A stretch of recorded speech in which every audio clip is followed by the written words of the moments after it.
owners and consumers are complaining more vocally about rising utility costs. A lot of the blame is being directed at plans to build big new data centers to accommodate expanded use of artificial intelligence tools in business and at home. But are data centers solely to blame? Not so much. True, data centers have the potential to drive up costs, especially electricity, for businesses. But other factors like supply chain issues and capacity building generally are the more likely culprits for current price increases. You're listening to an episode of Policy for the Planet, a podcast exploring the global response to the climate crisis. I'm your host, Monica de Bolle, a senior fellow at the Peterson Institute for International Economics.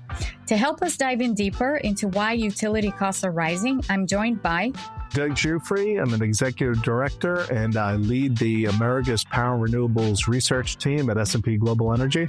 Doug has more than 15 years of energy industry experience, specifically in supply and demand forecasting, demand response, and capacity markets. Hi, Doug. It's a pleasure to have you on Policy for the Planet. Thank you so much for joining us, in particular, to talk about this fascinating issue of what's happening to utility prices and electricity prices in the U.S. So let me start us off by asking you a very broad question, which is, give us an overview of what the lay of the land is currently regarding utility prices. Absolutely, Monica. Thanks so much for having me. What's happening in the power sector today is that electricity prices have been rising faster than the general rate of inflation. And we've been seeing it now in general since 2022. That is a significant departure from where we were for much of the last decade, where retail electricity prices were fairly flat.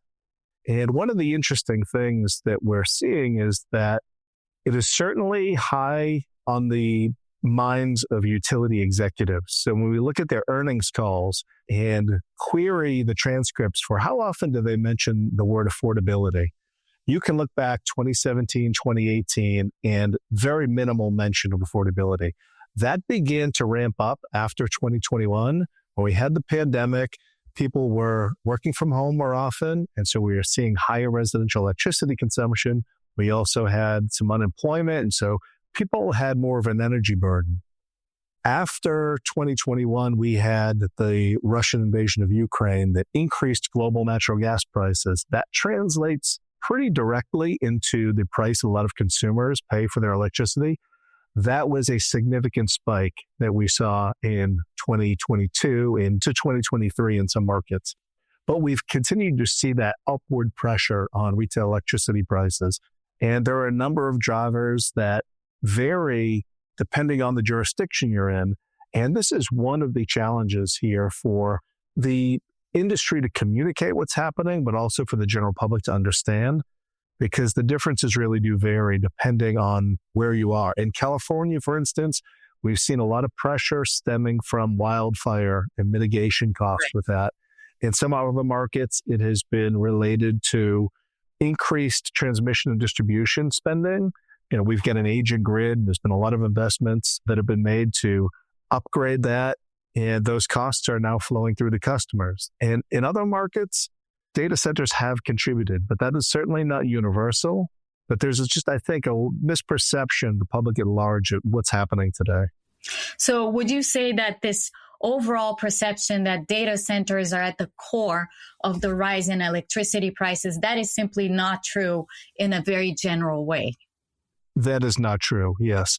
When we look across the country, where you see very heavy concentrations of data centers aren't consistent with where the electricity price increases have been prior to 2025. So I said we've seen escalation 2022, 2023, and 2024. That is really before we've seen the recent surge in data centers. We've seen it in markets like New England, very little data center activity there. We've seen it in California, very little data center activity there. Now, that said, the PJM capacity market has made headlines around the country for how high prices have gotten there the last few auctions. a lot of that increase in capacity prices, which is, a component of people's retail electricity bills, Sure. that is attributable to data centers. And it's only now beginning to hit retail electricity prices. And that is going to put upward pressure. But data centers are very regionally concentrated, and they will have an impact on retail electricity prices in some jurisdictions. But it's not broadly why, as a country, we've seen electricity prices increasing faster than inflation. Yeah, this is very interesting. With respect to what you were saying before about capacity, investments, and so on, what has happened? I mean, what has happened to investments in the power sector, investments on transmission capacity, distribution capacity? And can we say something about, on a kind of historical basis, what has been the outlook over the last few years with respect to that? Yeah, the power sector is in an interesting place where the landscape has changed dramatically in the last 2 years. We had been in a state as an industry of sluggish electricity demand growth. Outside of certain areas like Texas, broadly electricity demand had been flat since 2009 or 2010. Very little growth. Some markets were seeing declining demand. And so the industry had a mindset that we're not a growing industry. We're transitioning away from some of the older conventional technologies for power supply, like coal, potentially some gas, old gas and oil units are being phased out, and transitioning and building a lot of wind, solar, and battery supply. 2/3 of the coal fleet in the U.S. today is over 50 years old, and that is a typical age of retirement. And so we were kind of seeing a natural cycle here that a lot of the old coal plants were being retired, and they're reaching the end of their useful life. As data centers have emerged, and now we have expectations universally for much stronger electricity demand going forward, it's required a shift in mindset for the industry. The challenge is data centers work on a different time scale in the power sector. Data centers can be developed in 2 to 3 years. A lot of power sector infrastructure is much longer lead times, and this quick pivot is helping to push up prices. There's gas turbines that have backlogs and driving up gas turbine prices, meaning future power is going to be more expensive because of all the constraints in supply chains to meet all this surging electricity demand. As it relates to transmission distribution investment, historically, we're not keeping pace with developing transmission distribution. That began to ramp up early last decade. The industry began spending much more, and a lot of it is going into hardening the system, making it more resilient to winter storms. But that can be very expensive, and we are seeing those costs begin to flow through. We often talk about it's very challenging to build transmission lines in this country because you have NIMBYism, you have a lot of local opposition to new transmission. But the reality is the industry does spend a lot. It's just not on very long transmission lines. It's for a lot of local upgrades, which are still necessary, but those costs need to be recovered by ratepayers. Yeah, what you just said right now is really interesting because earlier in this season of the podcast, we had an episode specifically on electricity in China. And there, of course, the story on investment capacity transmission is the opposite of what's been happening in the United States as of late. I mean, China has been investing very heavily, and it's not local, it's countrywide. So it's pretty much going everywhere. And it's a big contrast. I mean, when you look at, the things that you're saying compared to some of the things that we covered in episode 22 with a China electricity expert, it draws, I think, a stark picture of where we are in comparison. So thank you so much for bringing that up. I want to go back to the supply issues or the supply chain issues that you mentioned, which pretty much are covering every single source of power that we can think of, right? Because it's affecting coal, as you said, it's affecting LNG, and it's certainly affecting wind and solar, not least of which because of the IRA subsidy rollbacks, which, by the way, we also talked about in this podcast. But anyway, so give me, if you could, a sense of these supply chain problems that pretty much cover everything. Yeah, I think it relates to, like I mentioned, the timelines that the industry is on. The way we've been describing it is the industry is facing a power crunch. We are likely to see significant load growth over the next 5 years. I mentioned the last 15 years as an industry, the U.S. power sector was growing under 0.5% per year. And now we're likely to grow 2.5% per year to 2030. And a lot of that is regionally concentrated. As I mentioned, that requires the industry to pivot quickly, but that is very challenging to do. So take gas turbines, for instance. The U.S. power sector prior to 2024 was ordering on average about 6 gigawatts of gas turbines per year. That quickly ramped up to about 14 gigawatts in 2024. And through the first 3 quarters of this year, we're over 30 gigawatts. So we are massively ramping it up. But the providers, the companies that are developing the GE Vernovas of the world, they're constrained in meeting all this demand. And so the backlog is meaning that new projects, new gas projects probably aren't coming online until 2029, 2030, 2031. We'll have some in the meantime, but this massive order book is going to take some time to hit the market and provide power to the system. At the same time, we have challenges with wind and solar. We have, as you mentioned, the rollback of the Inflation Reduction Act's tax credits. In the near term, that is going to accelerate deployment as developers would like to take advantage of the tax credits before they expire. But we also have meaningful challenges in terms of interconnection queues, which are backlogged, the transmission studies that need to be done to connect them to the grid. We also have growing local opposition to wind and solar and battery deployment. And this is something that predates the Trump administration. Mm-hmm. We can look back at data to, say, 2016, and when you poll Democrats and Republicans, their favorability of wind and solar, 2016, 2017, both viewed them very favorably. As this country has grown more polarized, Republicans' favorability of both wind and solar declined dramatically. And the reason why that's relevant is a lot of capacity, particularly for wind, tends to be located in the middle of the country in red states. And so even before the IRA tax credits were rolled back, the wind industry was facing a lot of challenges in bringing new supply online. Now, we are, as the Trump administration had the executive order arguing that we have an energy emergency, we do in a sense that demand is growing very rapidly and supply is constrained in how quickly it can respond. And so we really need to take, and I would think the industry is taking an all of the above approach where they're building all kinds of different technologies. They'll just be limited to the amount that we can put on the grid over the next 5 years. So how heterogeneous would the effect be? I mean, I'm thinking of, looking at a map of the United States. How heterogeneous will the impact be on electricity consumers, not just companies, but households as well? Can you say something about that? Yeah, and as it relates to retail electricity rate increases, these are a function of complex rate making by utility commissions around the country. And so there are conflicting opinions of the impact data centers may have. I mentioned in the PJM market, because the data centers are so large there, that is such a large volume of new demand, and the way the market is currently organized, those costs are flowing on other consumers. PJM's Market Monitor, Monitoring Analytics, put out a report last year and a follow-up earlier this year where they point out that a significant driver of the price increase in the PJM footprint is attributable to data centers. Had we not had data centers included in these load forecasts, capacity costs would have been much, much lower. Mm-hmm. So certainly data centers contribute there.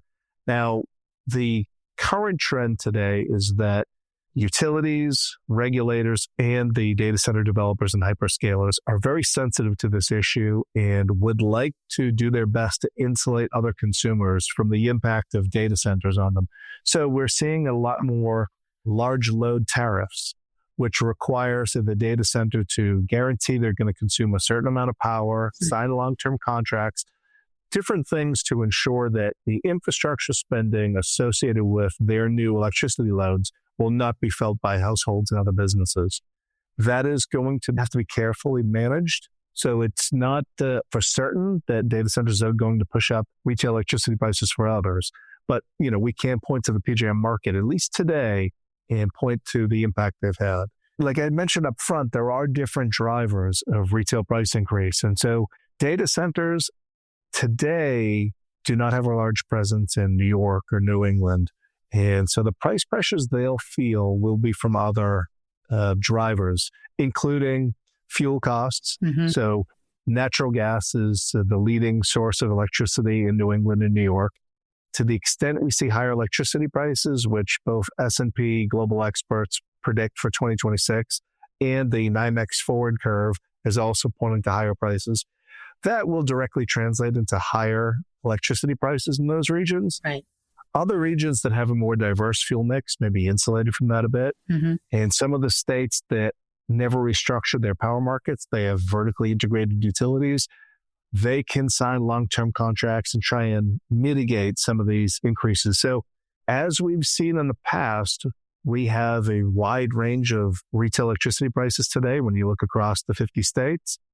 The changes over the last 5 years have varied. I would expect that over the next 5 years, we'll continue to see significant variation. Is it possible to say anything about what kind of impact this might have on inflation going forward? I think it's a key component of inflation. I mean, just broadly, the supply chain challenges the industry is facing. Electricity is growing in importance in all of our lives to the extent we electrify further. Yeah. So adoption of electric vehicles.